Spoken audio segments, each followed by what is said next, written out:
Ahorita vamos a ver un tema que nos va a ayudar también bastante, pero quiero compartir un testimonio de mi hermano Damián, muy chiquito, pero muy conciso y pero muy alentador también. Damián, este, viene de una familia cristiana, pero él no era cristiano y servía en la iglesia, pero no era cristiano. Y hasta que tuvo un encuentro con el Señor y mucho tuvo que ver su restauración familiar. Así que vamos a escuchar poquito. Ahí está.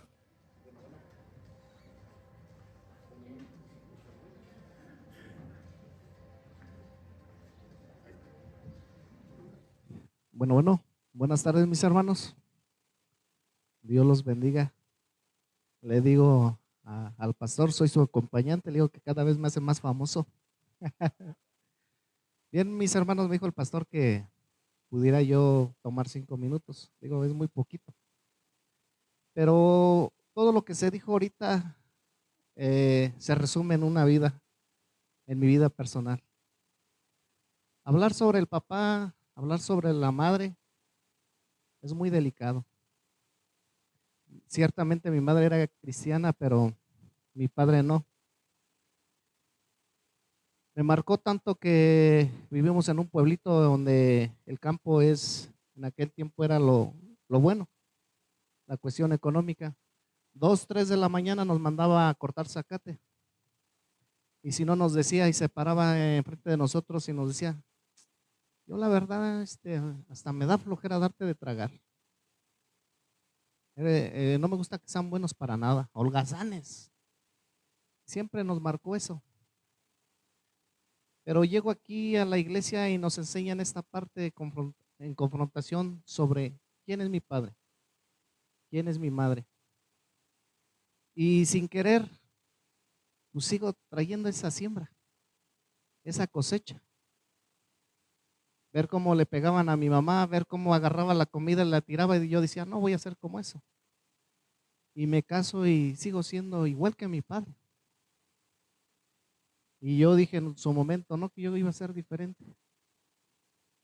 Pero detrás de todo eso, cuando llego aquí y escucho esos estudios, me impactaron porque esa raíz, esos años que están en el corazón, ahí siempre son los que no hemos dejado atrás, son los que no hemos tirado a la basura, son los que traemos cargando. Tengo 4 hijos, 25 años uno, 21, 19 y 5 años. Y yo siempre decía, sembrarles algo bueno. Pero detrás de todo eso, siempre veía lo malo de mi padre y nunca veía lo bueno. Abrigo, calzado y comida. Me paro en la escuela para padres y dice el pastor, como ahorita, pásale, vas a dar tu testimonio. ¿Qué le vas a decir a tu papá? ¿En dónde está tu papá? Y sin querer estaba mi padre ese día. Para mí se me hizo muy difícil ver a mi padre a los ojos y decirle, te amo, te quiero. Para mí en aquel tiempo era muérete. Yo quería matarlo. Ya estaba cansado. Pero llego a estos estudios y Dios me confronta y le digo, todo eso lo convierto en amor. Ese día le dije, Padre, perdóname. Me costó decirle lo que les acabo de decir, pero esa cosecha que yo traía arrastrando también la dejé. Ahorita estoy sembrando para mis hijos lectura bíblica, oración y gracias a Dios ahí vamos en la cosecha. Pero tiene que ver con qué traigo en mi pasado, tiene que ver con un cambio genuino, tiene que ver hacia dónde quiero ir. Y si no hay un perdón genuino, no podemos cambiar. Esa vez abracé a mi papá y para honra y gloria de Dios es mi amigo. Él es cristiano, tiene poquito. Somos muy felices. Y para decirle a mi hijo, campeón, te quiero, te amo, yo decía, esas son cursilerías. Esos son de joto. ¿Yo qué le voy a decir a ellos eso? Hoy les digo, te amo, te quiero. Pero mis hermanos, si no hay un cambio genuino y un arrepentimiento, la otra es que debemos decir, hoy tengo que cambiar, hoy tengo que hacer, hoy empiezo y no tengo que voltear atrás, porque la siembra y la cosecha es lo que vamos a cosechar. Que Dios les bendiga.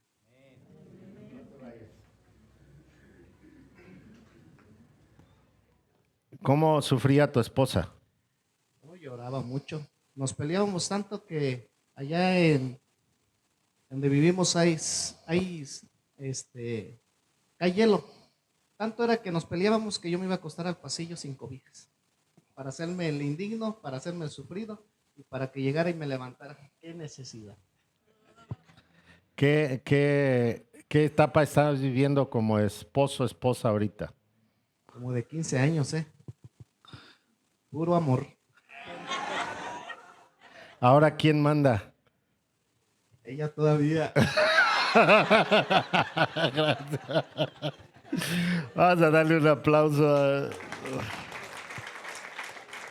Gracias a Dios. Cuando yo vi a su esposa y a la familia, pues yo vi ojos de sufrimiento. Dije, estos no están bien. A él, así directo fui con él. Le dije, tú estás mal. Le dije, quiero una prueba. Porque llegaron y pues cristianos, ¿verdad? Y le digo, quiero una prueba de antidoping tuya. Pues eso no se pide en la iglesia. Quiero una prueba de antidoping. Pastor, pero... Ok, te voy a dar un mes para que te desintoxiques y en un mes quiero una prueba de antidoping. Pues lo espanté, ¿verdad? Pues todo se combina. Voy a hacer pruebas antialcohol, antidoping, anti de todo, antienojo. Ok. El tema se llama Cuatro fuentes de dolor. Híjole, cuatro fuentes de dolor. Miren, muchas de las cosas que nosotros hacemos tienen que ver con el dolor que nosotros tuvimos. Puede ser de diferentes formas. Hay dolores que nosotros no identificamos como dolor, pero que sí son dolor y que marcaron nuestra vida para siempre, ¿no? Y esto pues pues nos tiene a veces en actitudes equívocas. ¿Cuánto sufrimiento te ha traído un error? Haber hecho un pecado que sientes que ni Dios te lo puede perdonar, ¿no? Como si Él estuviera limitado. ¿Cuántas veces nosotros hicimos daño y estamos arrepentidos, pero no somos capaces de restaurar esa situación? Por miedo al rechazo, el dolor, todo lo que pueda haber en su contorno. ¿Cuántos de nosotros no damos amor porque tenemos miedo que nos rechacen o que no valoren el amor que nosotros vamos a dar? ¿Cuántos de nosotros sentimos que pues Dios no, sí, la iglesia y todo, y voy, pero siento que Dios me falló? ¿Por qué permitió esto? ¿Por qué permitió aquello? Si Dios existe, ¿por qué me pasó esto otro, no? Y si encontramos un refugio social más que un refugio genuino con Dios. Y, y la Biblia nos habla de diferentes fuentes de dolor y nos pone pues unos ejemplos que necesitaríamos nosotros meditar. Y a veces también nuestra mente nos dice, no puedo cambiar. Yo creo que no. Yo creo que esto no va a pasar ya. Y 2 Corintios 5:17 es así como efímero, ¿no? Si alguno está en Cristo, nueva criatura es, las cosas viejas pasaron y aquí todas son, pero yo sigo viejo. Y sigo en mi traje. Y todos esos versículos no son importantes cuando despojados del viejo hombre y vestirse con la armadura de Dios y todo, se nos hace como fantasía, porque no lo hemos vivido. Seguimos con el dolor ahí. ¿Ok? Entonces, vamos a ver, les voy a pedir que me ayuden Vamos a leer unos dos versículos. Salmo 69, 1 y 2.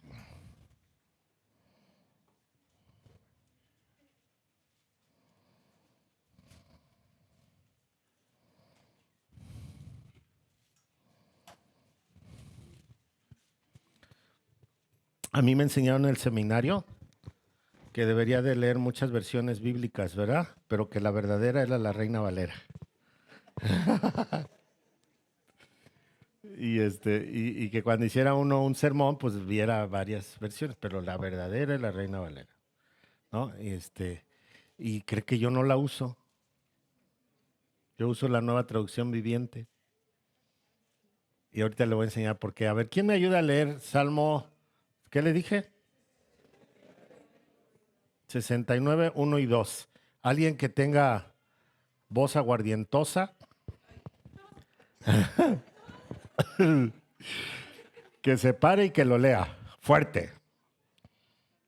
Dice, aguardientosa no tenemos, hermano. Bueno, voz fuerte. Échele mano. Sálvame, oh Dios, porque las aguas han entrado hasta el alma. Estoy hundido en cieno profundo, donde no puedo hacer pie. He venido a abismos de agua y la corriente me ha anegado. Ok, hasta ahí. ¿Le entendieron? No, ¿verdad? Ahora lea el mismo. Voy a leer el Salmo en la versión Nueva Traducción Viviente. Sálvame, oh Dios, porque las aguas de inundación me llegaron hasta el cuello. ¿Cómo se siente cuando el agua le llega al cuello? Me hundo, dice, ya puso los pies, pero está el lodo. Y dice, me hundo cada vez en el fango, en el lodo. No encuentro dónde apoyar mis pies. Estoy en aguas profundas y el torrente me cubre. O sea, me estoy hundiendo. El agua sube y ya. ¿Se desesperaría usted? Y ya pisó, sintió fuerte agua y se empieza a hundir. Y luego se empieza a mover el agua. A veces así estamos en la vida. El escritor así se sentía. Que el agua le llegó hasta el cuello y se sigue hundiendo y se sigue hundiendo y no sabe qué hacer. No tiene ni idea de lo que le está pasando. Job 11:16.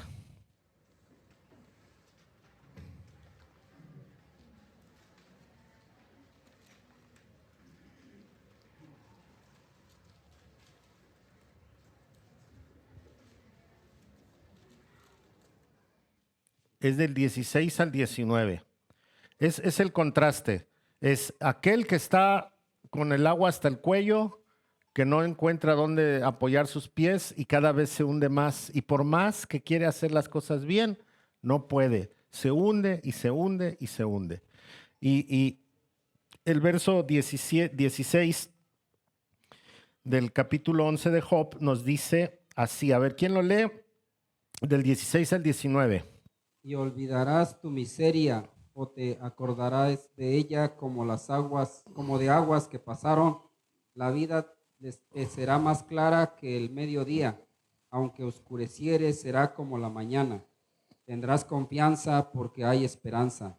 Mirarás alrededor y dormirás seguro. Te acostarás y no habrá quien te espante.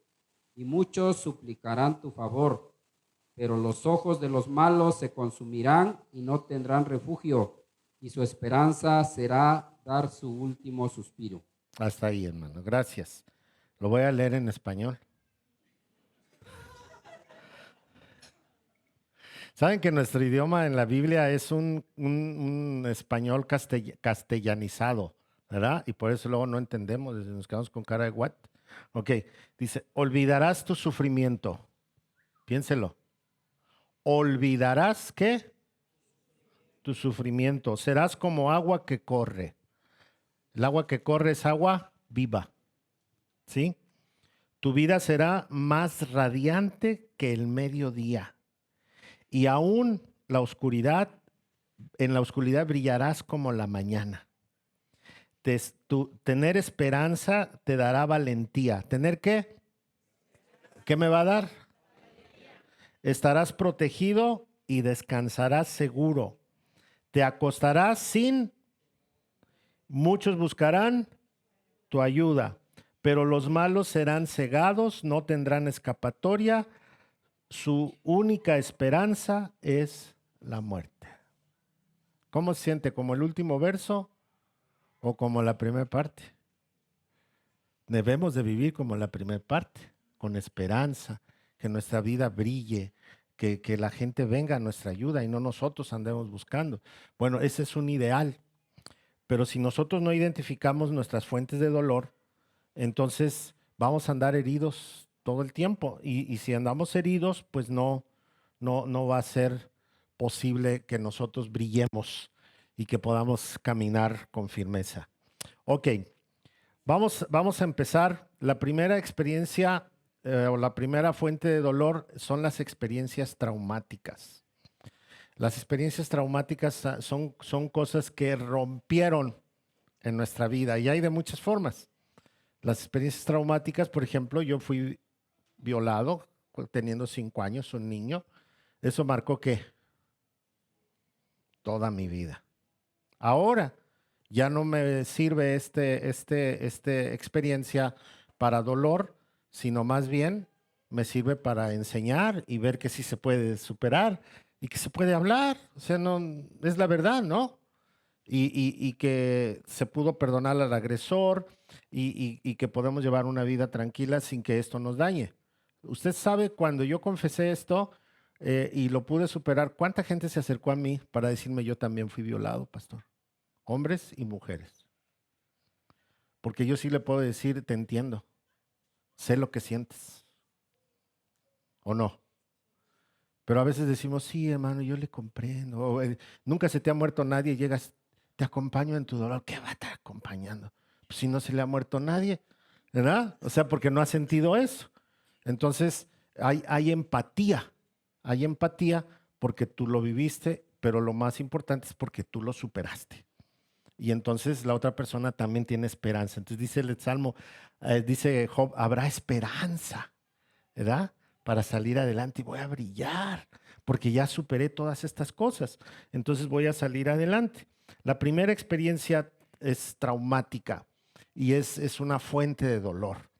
Además de eso, como yo era un niño bien quieto, bien ordenado y le obedecía a todo el mundo, me caí de un tercer piso, de un segundo piso.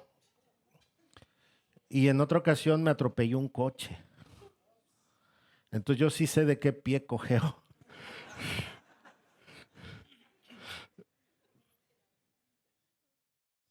Hospitales y todo, ¿no? Y se me rompió el fémur y el coche cuando me atropelló me rompió la tibia, el peroné en una fractura expuesta. Eso también es traumático, ¿verdad? Es traumático. Cualquier accidente que tengamos es traumático. Mi esposita ahorita está con su placa y sus tornillos. Traumático. Por eso se llaman traumatólogos, ¿no? Entonces, nosotros tenemos experiencias traumáticas posiblemente en la vida. ¿Quién recuerda la chancla voladora, por ejemplo? Esa es una experiencia traumática, ¿no? Comerte la comida a fuerza es una experiencia traumática. Y así le voy a contar una historia traumática que está en el segundo libro de Samuel, capítulo 13. No vamos a leer toda la historia, se la voy a contar para que no se... yo no sé por qué le pusieron para que no se aburra. ¿Qué culpa tiene el burro que nosotros nos dormimos cuando alguien nos platica algo, ¿verdad? Bueno, ok, para que no se aburra. Resulta que el rey David tenía a sus hijos y pues tuvo varias mujeres, ¿no? Y entre sus mujeres, pues tuvo hijos, tuvo hijas y tuvo una que era muy bonita y era muy entregada al Señor y vestía muy decentemente y era muy servicial y todo eso. Y entonces un medio hermano de ella se enamoró, o más bien empezó a desearla. Y tenía un amigo que no era muy buen amigo, pero pues era compa del rey, imagínense, del hijo del rey. Entonces le dijo, no, pues hay que hacer un plan para que pues tomes a esta muchacha. Y entonces un día le dice, ¿sabes qué? Pues hazte el enfermo y pídele a tu papá que tu hermana te ayude. Y sí, resulta que se hace el enfermo, le pide a David que su hermana le asista, y entonces la hermana le prepara una comida, lo va a ver en su convalecencia, y ándale que este malvado, que la agarra a fuerza y que la viola. Todavía ella antes de la violación le dijo, espérate, espérate, dile a mi papá, y seguramente dice que nos arreglamos, pero no hagas esto. Y él le dijo, no, no, es que yo te amo, yo te necesito. Y la tomó a fuerza. Y después de que la tomó a fuerza, dice que la despreció. Y la despreció con un desprecio terrible. Y la muchacha, en ese momento, se le destruyó la vida. Cambió su ropa. Cambió su actitud. Su ánimo se acabó. El dolor llegó a su vida. Salió su hermano, Absalón, y le dijo, ¿qué te pasó de mi hermano? Y Absalón dijo, yo lo arreglo. Pero aparentemente no hizo nada. Una experiencia traumática. Voy a leer un poquito del pasaje. Dice, cuando ella se puso delante para que comiese, asió de ella y le dijo, ven hermana, acuéstate conmigo. Y ella respondió, no, hermano mío, no hagas violencia porque no se debe hacer así en Israel, no hagas tal vileza, porque ¿a dónde voy a ir con mi deshonra? Y aún tú serás estimado como uno de los perversos de Israel. Ella estaba pensando en los dos, no nada más en ella. Y entonces él no quiso hacer caso y la forzó y se acostó con ella. Una experiencia traumática nos va a perseguir toda la vida. Toda la vida. Y si nosotros no la finiquitamos, esto va a ser un fantasma. Aquí no creemos en los fantasmas, ¿verdad? No. Un fantasma es algo que no puedes ver, pero que te persigue. Es algo que huyes, pero te persigue. Y entonces, si tú eres hombre y tú tuviste una experiencia traumática sexual, va a afectar tu sexualidad con tu esposa. Y como ahora está de moda cambiar de sexo, puedes convertirte en una persona afín a tu propio sexo o bisexual. Puedes tener problemas en tu matrimonio. Una mujer puede tener rechazo a su marido y no sabe por qué. Puede tener ganas de vomitar después de terminar de una relación.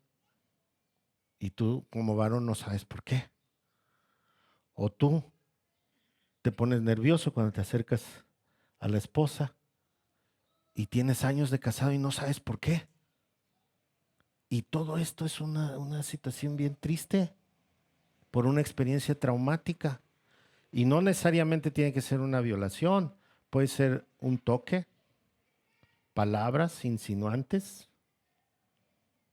Puede ser amenaza, que nunca llegó, pero que siempre estuvo la amenaza. ¿Sí? Ahora, otro tipo de trauma es las golpizas. Mi generación fue mucho de enderezarte con violencia. Ibas a un trabajo y el que te enseñaba te violentaba. El profe te daba con la regla de a metro. Te jalaban las patillas. violencia.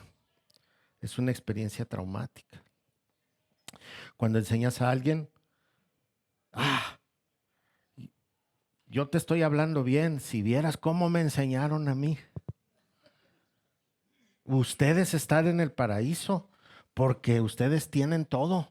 Y yo aprendí y sacamos la amargura, ¿o no? ¿Sí? Entonces, todo esto es una experiencia traumática que venimos arrastrando, que traemos. Y esta experiencia nos tiene que ayudar a superarla, pero también para usarla para bien.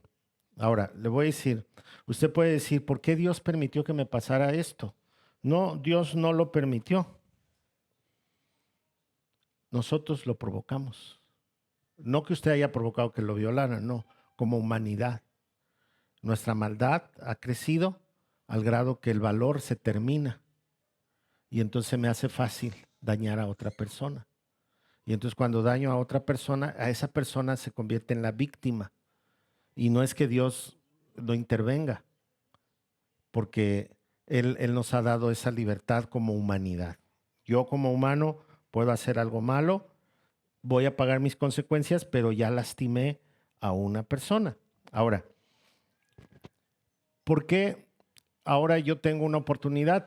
Conozco de Dios y hay una promesa en la palabra, que todas las cosas que a nosotros nos suceden nos ayudan para bien, ¿verdad? Entonces, si yo sufrí una experiencia traumática, primero tengo que reconocer que la viví y que la humanidad como pecadora es la culpable. La humanidad. Y en esa humanidad estoy incluido yo. ¿Sí? ¿Quién es más pecador aquí? Levante la mano el más pecador y levante la mano el menos pecador. No podemos evaluarlo. Entonces yo estoy incluido en el paquete, ¿no?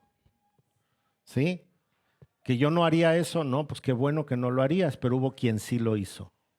Ok, ahora, mi primer paso en una experiencia traumática es reconocer que yo soy parte de este mundo equivocado y que tengo una tendencia muy grande a dañar también a otras personas.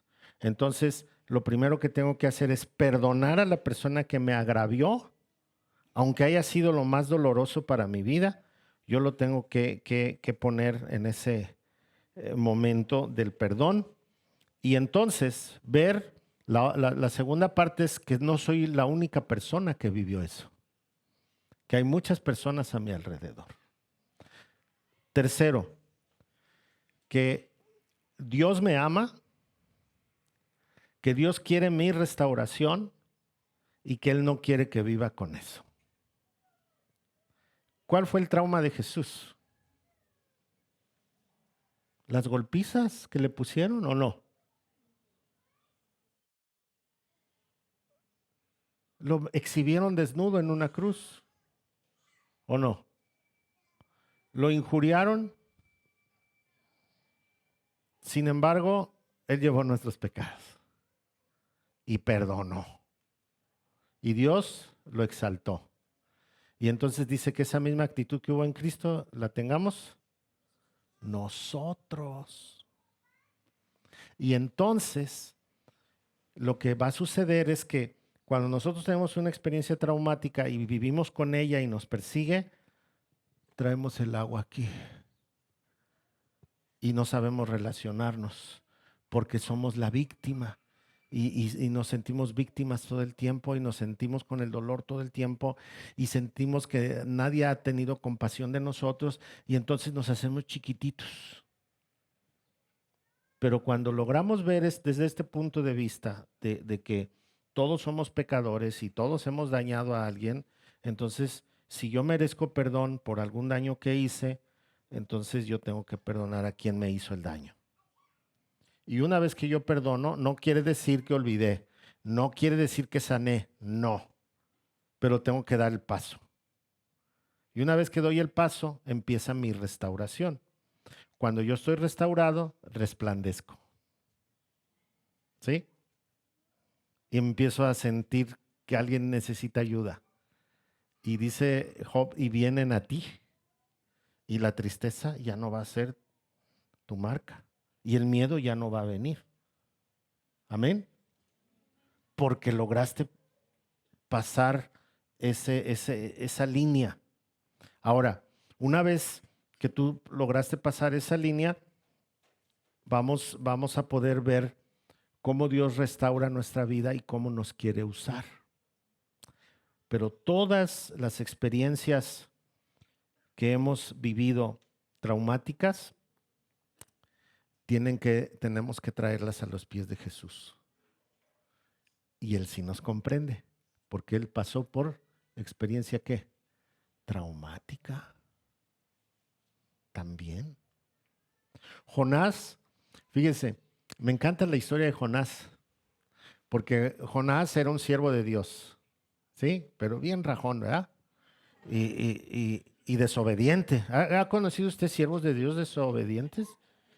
Yo no me acuerdo cuántos, pues, pero, y Dios le dijo, vete, ¿no? A predicar aquí a Nínive. Y dijo, no, que voy a estar yendo con esos asesinos, sicarios y de todo, porque eran tremendos, ¿no? Y entonces él se embarca, empieza el problema de la tormenta, lo cachan que él es el problema y él toma una decisión. Dice, o voy o me muero. ¿Y qué decidió? Morirse. Y a veces así nos sentimos. Ay, hermano, yo ya quisiera morirme. No aguanto esto. ¿Y todos lo pensaron? ¿Alguna vez, tal vez, en su vida? Mejor me muero. ¡Pum! Y lo echan al agua. ¿Y qué cree? Que Dios no quiso que se muriera. Dijo, ahora tienes que hacer lo que yo te digo. Y entonces viene el pez y lo toma, y en el vientre él tiene una conversión a Cristo. A Dios, a su Salvador, ¿no? Todavía no veía a Cristo, pero él tiene una conversión a su Salvador y clama al Salvador. Y ahí él experimenta la muerte. Pero experimenta la muerte en un sentido en el que sabe que es mejor obedecer a Dios. Y entonces en el momento del arrepentimiento el pez lo escupe a donde tiene que ir. Y entonces él cumple con el propósito. Tiene sus bemoles, ¿no? Él predica, la gente se salva y él se enoja porque dice, es que son malos y deberían de haber pagado, y a veces así nos sentimos. Pero el asunto es que él ya cumplió el propósito. Y el propósito era que se salvaran los demás, aunque fueran malvados. ¿Cuánta gente le está esperando por salvación? Aunque sean malvados. Puede empezar por el perdón. Pastor, yo no lo siento y no olvido. No lo va a olvidar nunca. Pero va a dejar de sentirlo. Yo estoy aquí parado y aquí están mis sentimientos. Y si yo tomo mi decisión con mis sentimientos, ahorita puedo decir que sí, pero al rato puedo decir que no. Entonces, si no lo siento, no perdono. Y como no voy a sentir que lo perdono, pues no perdono. Entonces yo no me puedo guiar por mis sentimientos. Porque yo quiero que mis sentimientos me lleven a una decisión y que esa decisión me dé libertad. No voy a poder. Pero si yo me paro en lo que debo de hacer, lo que es conveniente, entonces digo, no siento perdonar, pero Dios me dice que perdone, voy a perdonar, aunque no lo sienta. Entonces yo tomo el paso de perdonar y luego digo, ya perdoné, pero me sigue recordando y me sigue dando coraje, pero ya perdoné. Y luego da otro paso y dice, pues sí, ya perdoné, pobrecito, también necesita ayuda. Y empieza usted a ver esa parte y llega el momento que su decisión empieza a arrastrar sus sentimientos. Y entonces empieza a crear un sentimiento de acuerdo a la decisión que usted tomó. Y ese sentimiento es muy probable que sea más firme porque entonces va a sentir compasión, va a sentir dolor, va a sentir misericordia y entonces va a poder superar esa parte. Pero se empieza con la decisión y no con el sentimiento.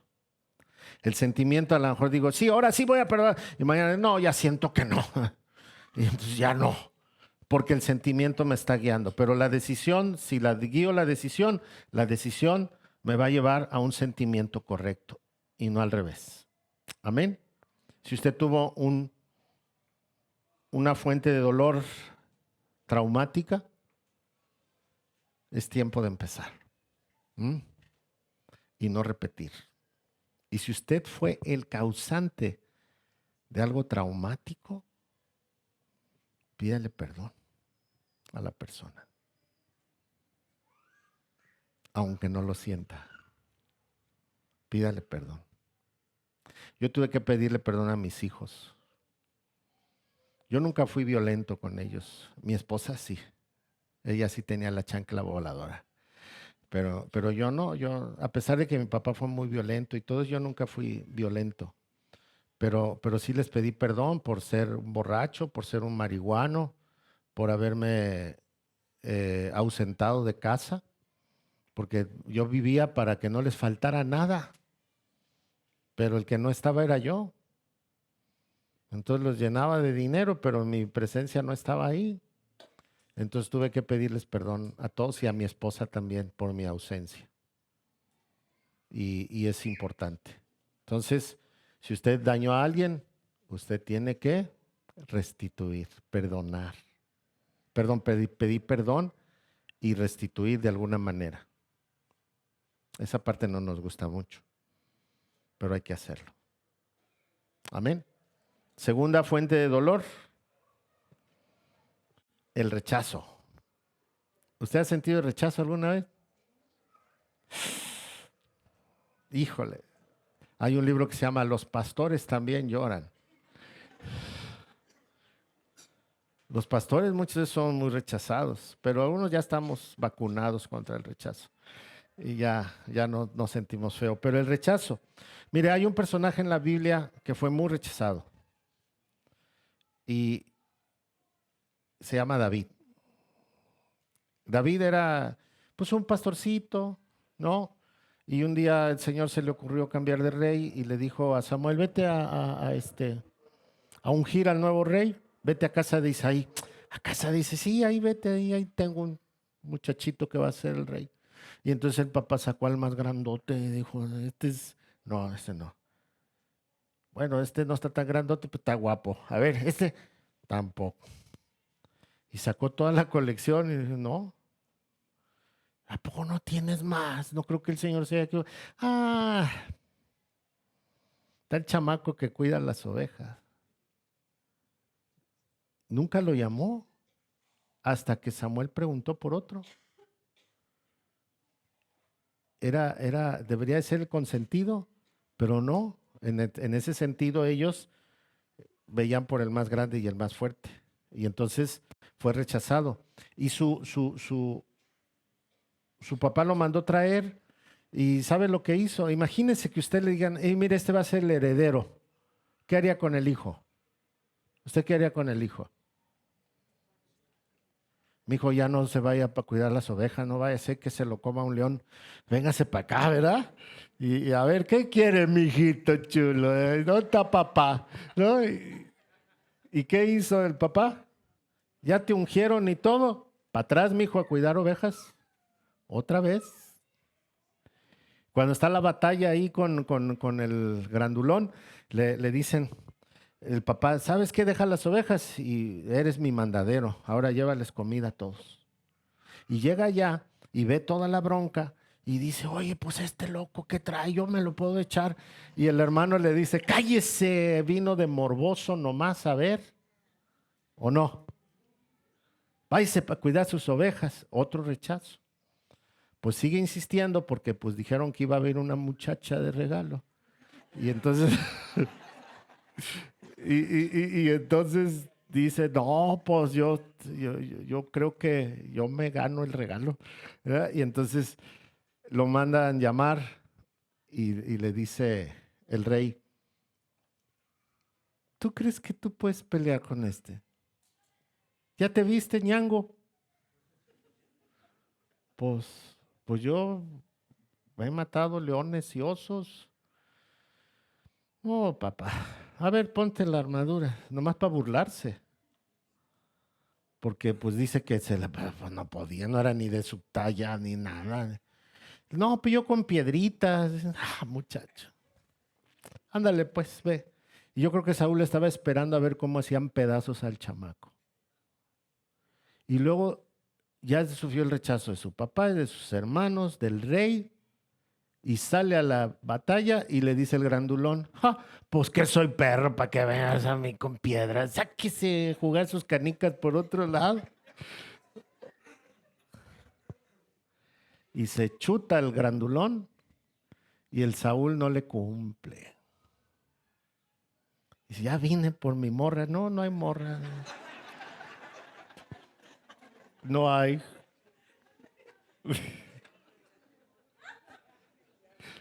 Y luego le da a la muchacha. ¿Y la muchacha qué?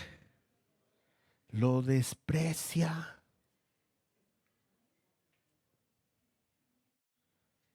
El rechazo es bien peligroso. ¿Sabe? El trauma nos puede dar una vida infeliz, de dolor y de mártir, que no debería de ser así. Porque la Biblia dice que Él nos quiere sacar de ese fango, nos quiere hacer brillar y hacernos ver como una luz, ¿no? Y que la gente venga a pedir ayuda, que se acabe el miedo. Ok, pero el problema del rechazo es la autoestima. Y entonces nos sentimos menos que los demás. ¿Sabía? David fue el rey de Israel y corazón conforme al corazón de Dios. Pero tenía su autoestima baja. Por eso peleaba tanto y quería ganarse el favor de los demás. Pero un día su autoestima brotó más allá de las trancas y vio una muchacha. Él podía tener las que él quisiera, pero vio la muchacha bonita y yo creo que la muchacha le coqueteó. Porque yo estuve en la casa de David. De veras, ¿eh? Y no hay donde se bañe uno ahí. Y la chamaca yo creo que lo coqueteaba y un día por ahí se encueró. De verdad. Se bañó cuando todos andaban en la guerra. Y entonces él la mandó a traer. Se sintió aceptado. Y la doña, pues, se sintió aceptado. No sé cuánto tiempo duró esta relación porque después la doña vino y le dijo, estoy embarazada.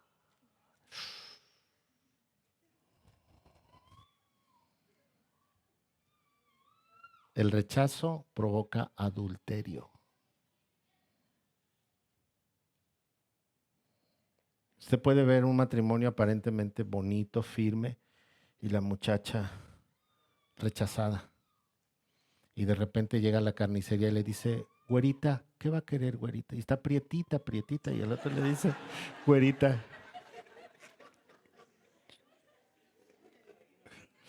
¿Y qué siente? A ver, mi amorcito, lleves esto. Pues es su carnicería favorita. ¿O no? Y el marido nunca le abre la puerta del coche. Y el taxista, súbase. Y va al mismo sitio a tomar el taxi otra vez. Y el marido se fue desayunando frío y llega a su trabajo y le, ay, traes chueco el cuello. ¿Ya desayunaste?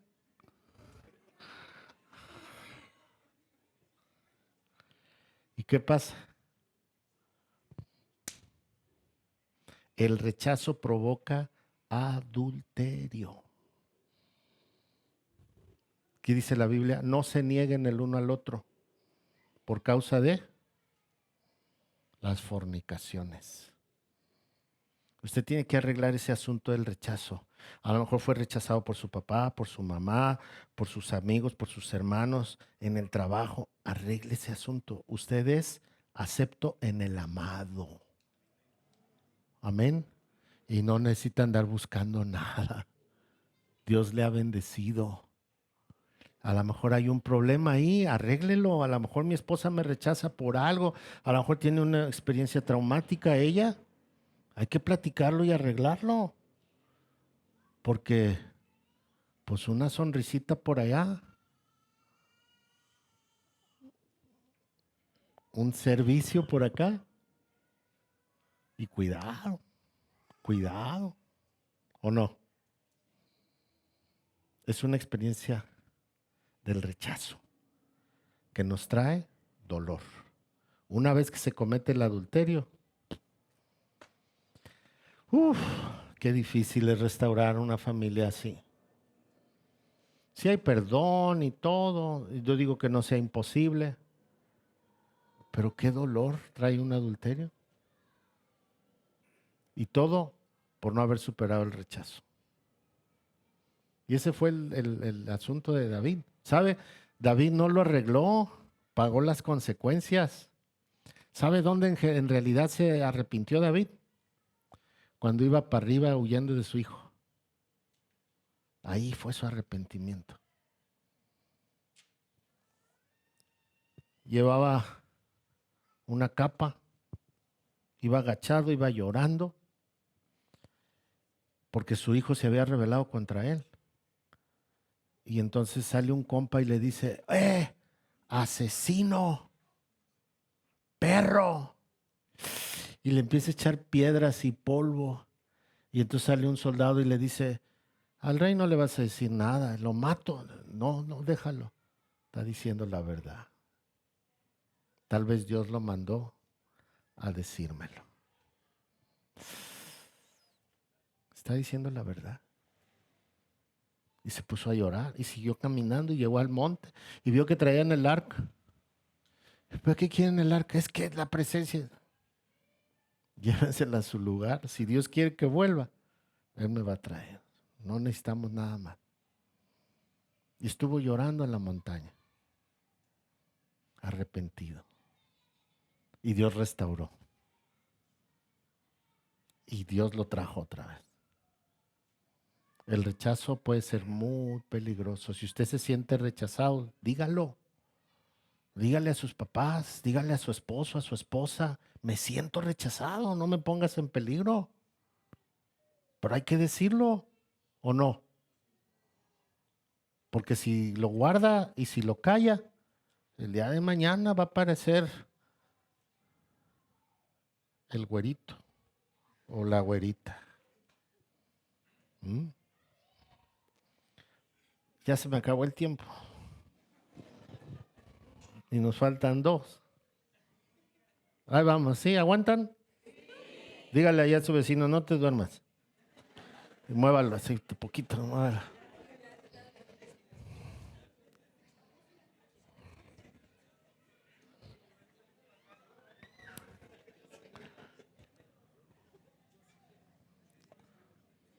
Otra fuente de dolor que tenemos nosotros son las carencias. ¿Quién ha vivido carencias?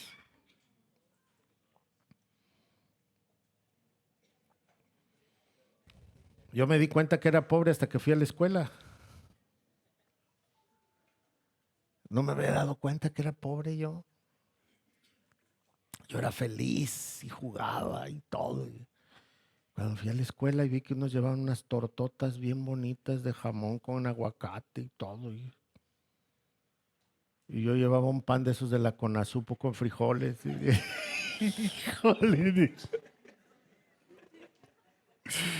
Y todo, me di cuenta que era pobre. Y luego zapatos boleaditos, todo. Y yo mis zapatos rotos. Pues, ¿qué tiene? Pues los uso para jugar y para correr. Ellos tenían sus zapatos de la escuela. sus zapatos de la casa y sus tenis. Oh. Entonces, las carencias nos marcan, ¿o no? Mucho de lo que hacemos ahora es por las carencias que tuvimos de niños. Y queremos que nuestros hijos no pasen por ninguna carencia. Y equivocadamente tratamos de darles todo, ¿no? Pero a veces es el plan de Dios, fíjense. A veces el plan de Dios nos hace madurar, nos da carácter, nos hace valorar, todo eso. Entonces le tenemos que dar gracias a Dios porque nos permitió tener carencias y eso nos ayuda a valorar muchas cosas. Hay un personaje en la Biblia que sufrió las carencias terribles y me gusta predicarlo cuando me invitan a iglesias carismáticas, porque también me invitan, no se crean, también me invitan. Bueno, antes cuando estaba yo más joven, hace como 5 años, cuando estaba yo más joven, ¿cómo me invitaban a esas iglesias? Me invitaban mucho a predicar. Me decían, ¿tú no eres bautista? Yo, sí, sí, soy bautista y canto himnos y qué.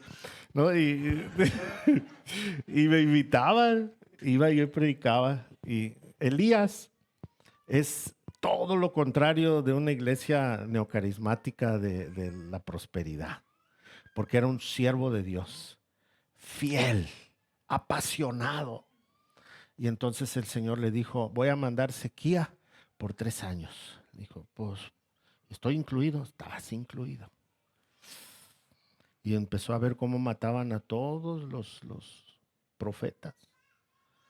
Pues él se escondió. Es más vale que digan aquí corrió que aquí quedó, ¿verdad? Y también hubo otro que escondió otros y de repente Dios le dijo, no, mijo, váyase a pelear, ándele. Vaya a decirle sus verdades. Pero antes quiero tratar contigo. Y le dijo, vete a aquel monte y ahí yo te voy a dar de comer allá arriba. Allá hay un arroyito de agua y ahí te estás. ¿Y quién le daba de comer? Usted sabe la historia. ¿Y qué comen los cuervos? ¿Usted sabe? Carroña. Y entre más apestosita esté, más sabrosa. Porque es lo que les atrae, el olor. ¿Qué comía Elías?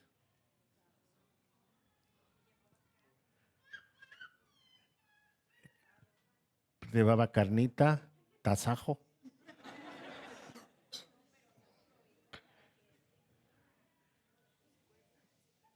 Le proveyó, pero no como nosotros quisiéramos, con chocolatito y pan de yema, nada, no, o sea, no, solito, el agüita del arroyo y la carne que le traían los cuervos. Esa es una situación difícil. Y después también lo manda con alguien que no era de su cultura, de Sarepta, y a puro pan y agua. Y pan, y pan, y pan, y pan, y pan, y no se acababa la harina, y pan, y pan, y pan, y pan. ¿No? Y entonces Elías vive unas carencias en su ministerio muy, muy difíciles. Pero después que tiene el confrontamiento con los profetas de Baal, le da la victoria y él se siente muy bien porque Dios le dio la victoria.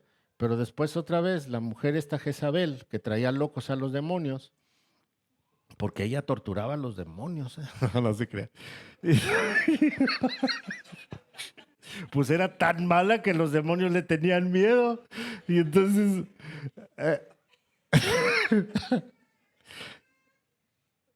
me paso, ¿verdad? Okay. ¿Y qué entra en conflicto Elías cuando se enteró que ahora sí ya estaba decidida Jezabel de matarlo? ¿Sabe qué hizo? Se fue al desierto y le dijo a Dios, no soy mejor que mis padres.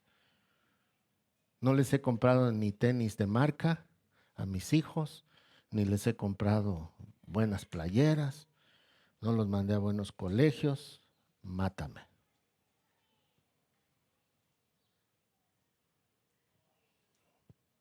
Me quiero morir, dijo. Y el Señor le dijo, no. Y le dio de comer en el desierto. Y ya no vinieron los cuervos. ¿Quién le dio de comer? Un ángel. Y luego lo llevó y le dijo, ¿qué ves? Y empezó a ver viento, y empezó a ver fuego, yo no estoy ahí, le dijo. Y cuando hubo paz, calma, ahí estoy yo.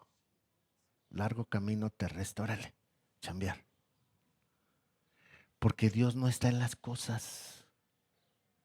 Dios usa las cosas. Y si tú estás pasando una carencia, pregúntale a Dios cuál es su propósito. ¿Por qué estás así? ¿Qué experiencia le está dando a tus hijos, a tu familia, a tu ministerio? ¿Qué experiencia te está dando? No mires el triunfo de los demás, no, porque cuando te compares te vas a frustrar. Mire, yo trabajaba en un hotel que la empresa se llama Hyatt Regency, es una cadena internacional. Y yo estaba tan metido por proveer todo lo que necesitaba mi familia que me convertí en un buen trabajador. Era yo director de alimentos y bebidas y era entrenador de personal. Dios preparó eso, para que yo después lo hiciera aquí. Pero yo fui entrenador, train the trainer se le llamaba, lo que ahora llaman coaching. Entonces yo entrenaba personal y era director de alimentos y bebidas.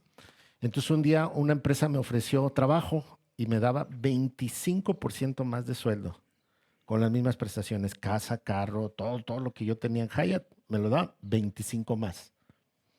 Y fui y les dije, pues sí, ¿y qué más me dan?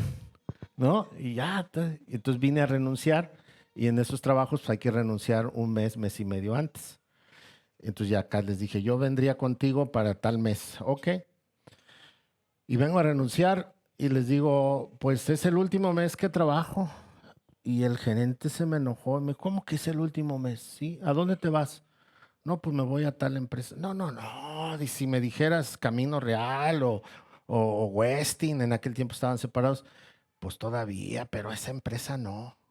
Y le dije, pero me pagan más que tú. Mañana desayunamos y platicamos eso. Ok. Y me dice el director, cuando llegué estaba el de personal, el contralor y mi director. Y me dice, ¿cómo ven que se va a ir Jorge? Pues, ¿por qué? ¿Te tratamos mal? No me tratan mal. Y le dice al de recursos humanos, ¿qué podemos hacer para que Jorge no se vaya? Ya traían su plan, ¿no? Me dice, pues hay que aumentarle. Si le van a aumentar allá, hay que aumentarle. Y le dice al contralor, ¿y qué posibilidades tenemos de aumentarle? Y dice el contralor, pues dale el 100%. Y yo así. Y dice el 100% tenemos en el presupuesto de, sí, 100%. ¿Aceptas? ¿Y qué cree que le dije?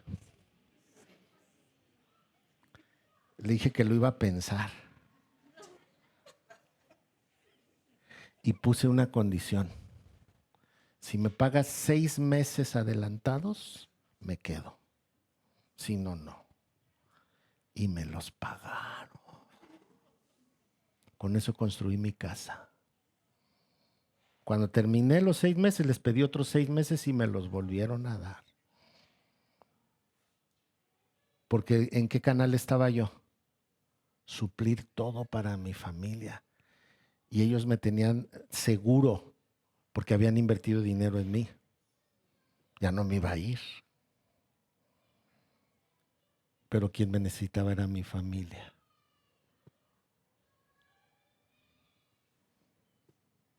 Yo llegaba a las noches a dormir. Y me di cuenta que el dinero no era lo suficiente. Cuando me convertí a Cristo y después el Señor me llamó, yo les fui a renunciar a esos que me ofrecieron 100%. Ese día me acuerdo que llegué y les dije, vengo a renunciar hoy.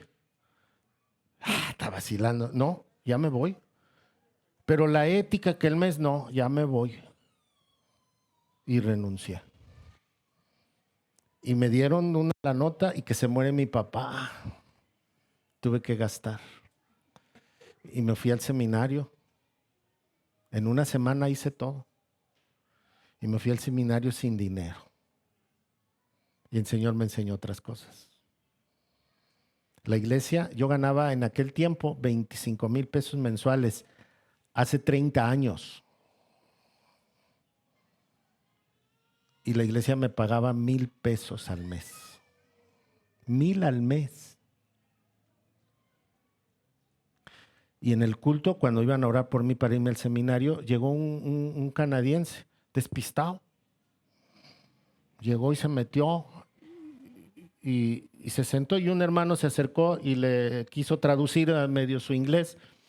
Y dijo, ¿por qué están orando por él? Le dijo, es que ya se va al seminario. Dice, ¿y qué hace allá? No, pues va a estudiar y va a ser pastor. Y, ok. Y se fue el güero. Y ya ven cómo son los güeros. Al rato mandó una carta.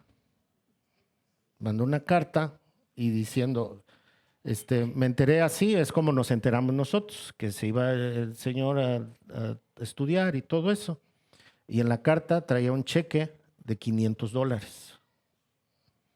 Y dijo, no pude dormir toda la semana. Y soñé que yo era el que le ayudaba. Y entonces mandó, y cada mes mandaba $100 para mí. Y él le dijo a un amigo, le dijo, ¿qué crees? Dice que no podía yo dormir porque le tenía que mandar $100 a ese señor que ni conozco ni nada, dice. Y y así me pasó. Y le dijo el amigo, ¿y cómo se llama? No, pues se llama Jorge, y tú tienes la dirección y todo así. Pues yo también le quiero ayudar. Dan Gallion se llama el compa este. Y que me manda otros $100. Y ya tenía yo 200. Entonces, por el problema en mi pierna, yo metí una solicitud de pensión y que me la dan. Y el dinero que me daba la iglesia lo usaba yo para los seminaristas. Les compraba carne y pan y lo que yo pudiera ayudar en el seminario. Porque el Señor mandó a los cuervos güeros.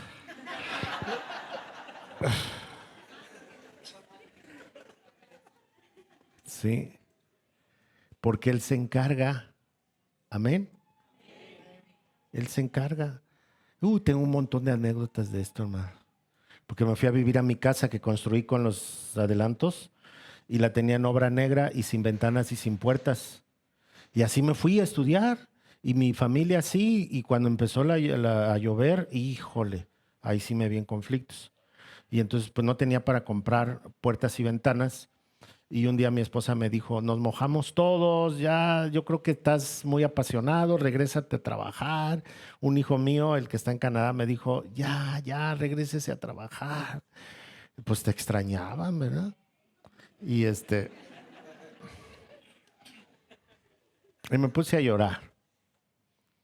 Y en la mañana eso fue en la noche, viernes en la noche, en la mañana fui a preguntarle a un herrero cuánto me cobraba.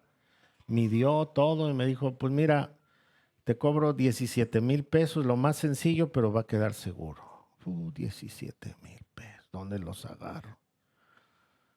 Una quincena de aquellas.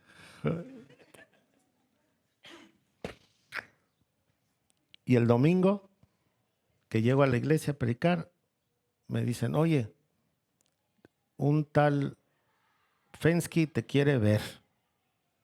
Un amigo que te manda $100 le platicó de ti y te quiere invitar a comer. Bueno. Con tu esposa y tus hijos al Hotel Marriott. Ahí voy al Marriott. Dije, ¿no podría cambiar de restaurante? No, sí. Y comimos y todo, y me dice, ¿qué te hace falta? Le digo, ¿cómo? ¿Qué decimos los mexicanos? Nada. ¿Todo bien? ¿Cómo anda tu coche? Bien. Ok. ¿Y el ministerio? A todo dar. Ok. Y luego me dice, pues yo te quería ayudar, pero pues todo está bien.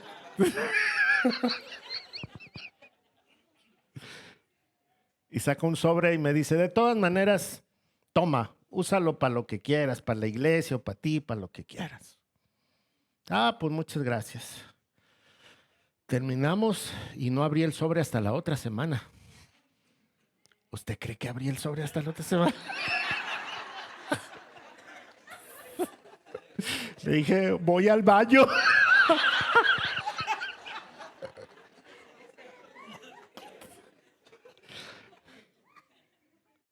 $17,500. Así. No, no lo podía creer. Me puse a llorar. Porque entonces, cuando llegué a casa, mi esposa se arrodilló y dijo, Señor, perdóname porque tú eres nuestro proveedor. A la otra semana llegué a poner las ventanas. Ya las tenía el Señor, pues le pagué. Y yo llegué a colocar todo. Las carencias tienen propósitos, hermano. No nos quejemos. Disfrutemos, porque Dios tiene algo ahí. A veces luchamos contra ello, porque se nos enseñó que las carencias son malas, pero a veces tienen propósito. Y la última, esa no les va a gustar.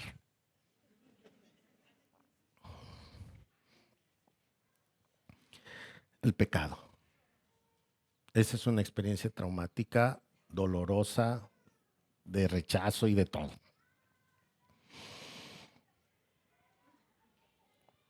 Cuando nosotros pecamos, hay un dolor muy fuerte en nuestra vida y entonces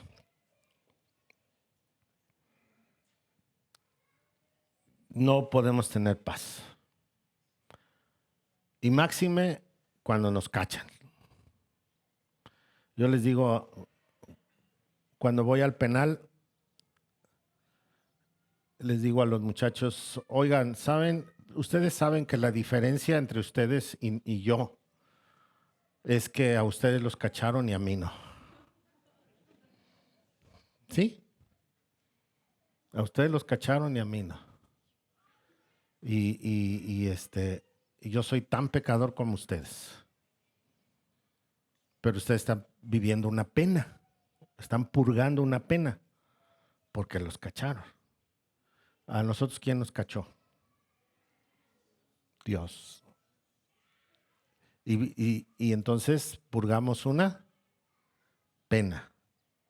Y esa pena, pues no nos deja vivir tranquilos. El ejemplo de David, tomando otra vez a David, cuando él cometió el pecado, ya no sabía cómo salir de eso. Y como no sabía cómo salir, trajo al marido y le dijo, acuéstate con ella. Y el otro noble, bonito, el Señor dijo, no, como mis hermanos están peleando allá por muerte y yo disfrutar a mi mujer, no. Discúlpame, pero no. Híjole, ¿y cómo le hacemos? Ya no sabía qué hacer. Estaba en un conflicto y entonces lo llevó al asesinato porque no quería que lo descubrieran. Y entonces lo mandó, lo mataron y él ya descansó y entonces él se convirtió en el héroe. Pobre muchacha, venga chipaca, yo la cuido. Y se la trajo. Y cuando es confrontado y le dice el profeta que pues de Dios no se puede esconder y que él merece la muerte.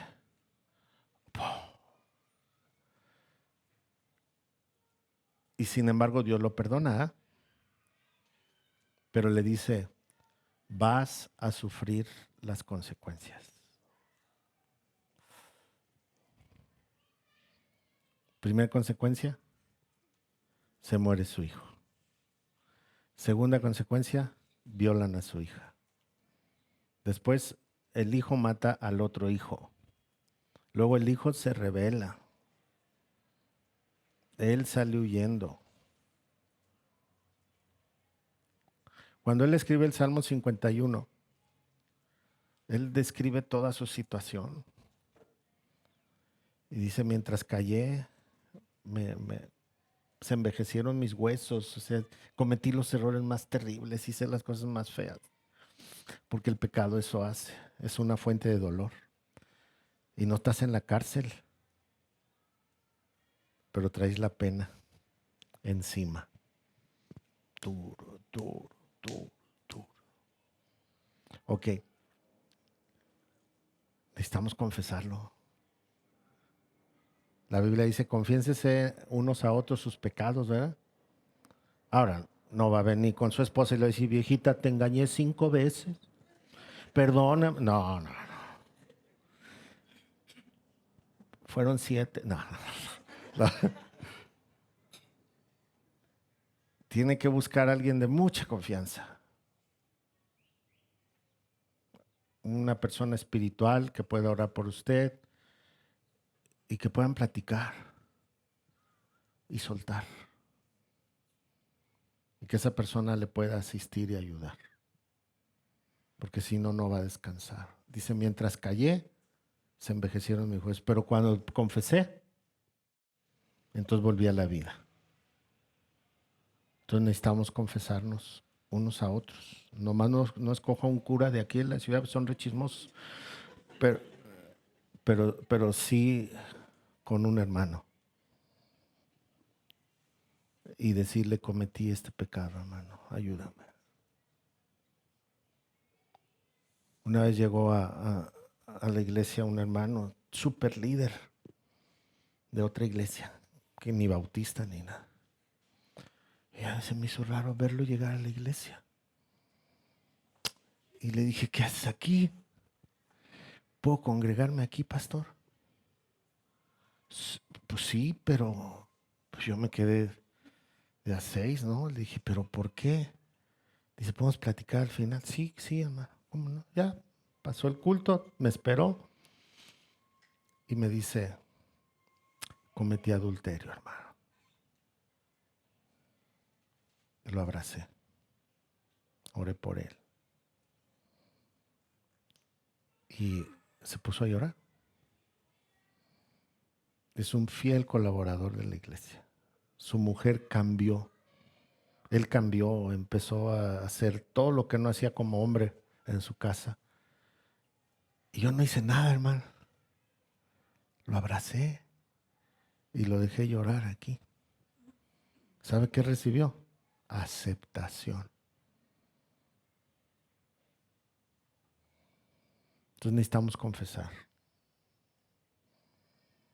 Porque si no, estamos en la cárcel, purgando una pena. Y lógicamente arrepentirnos, ¿verdad? Pero no volver para atrás. ¿Usted cree que le quedaron ganas a David? Ya no.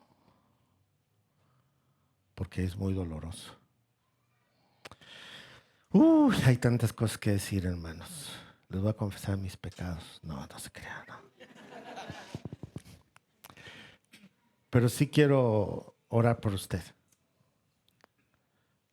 Yo no soy más, ni ustedes más. Somos igualitos, igual de pecadores. Dios me sacó de una carrera equivocada para servirle. Y la única diferencia es que, pues, de repente uno tiene gran responsabilidad por el testimonio que tiene que dar, pero tenemos nuestros pecados también. Si la iglesia cambia, hermanos, vamos a ser un equipo maravilloso. Nos vamos a quitar de buscar poder en la iglesia, criticar a los hermanos, de tener el ministerio, híjole, en la sesión de negocios un hermano llegó por primera vez y me dijo, hermano, hubiera traído yo mi cuetona, porque estos están bravos. Otro dijo, ¿a quién hay que darle una calentadita para que ya no le griten, hermano? O sea, imagínense, la iglesia está lastimada, estamos mal. Bueno, tengo muchas cosas que contar, pero quiero orar. Si usted identificó una fuente de dolor, déjeme orar por usted. Y si usted se atreve, ¿sabe cómo recibí yo el llamado de Dios?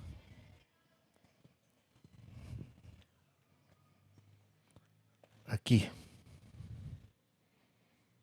Estaba orando por unos hermanos y Dios me dijo, aquí adentro, no con voz, aquí adentro, me dijo, para esto te quiero. Fue un 15 de diciembre y el 16 fui a renunciar a mi trabajo. Y el 3 de enero estaba yo en el seminario, en 15 días, porque Dios trató conmigo. A lo mejor hoy usted va a ser liberado. Y si usted quisiera, no es mucha práctica de nosotros. Pero cuando yo estaba orando por los hermanos, yo estaba así de rodillas. Y oré por los que pasaron. Y si usted quiere venir aquí, véngase, rodíllese conmigo. Y vamos a decirle a Dios que nos restaure, que nos ayude. Amén. Véngase, aquí lo espero.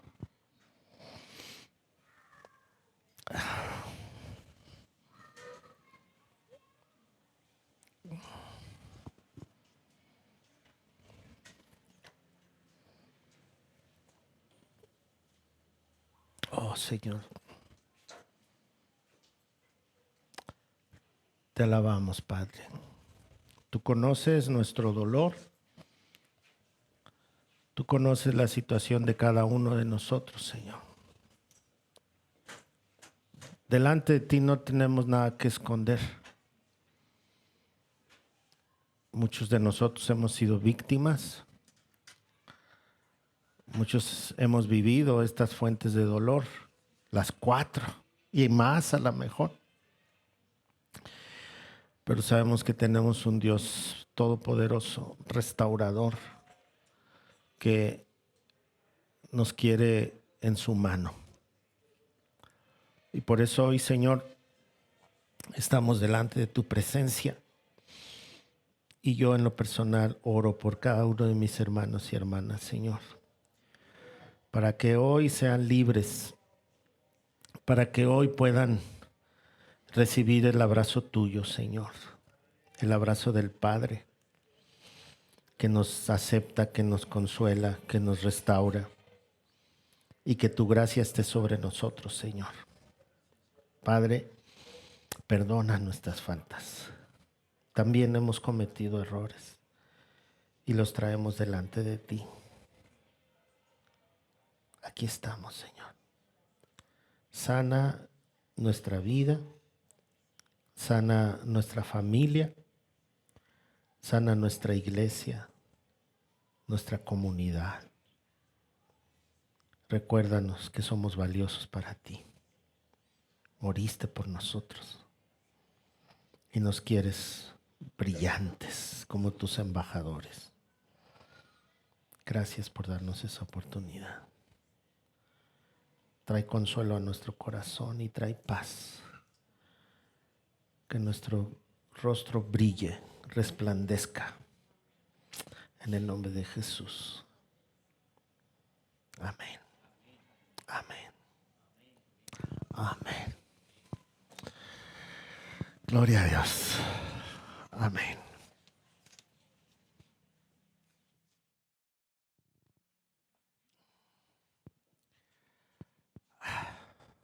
Gracias, hermanos. Gracias.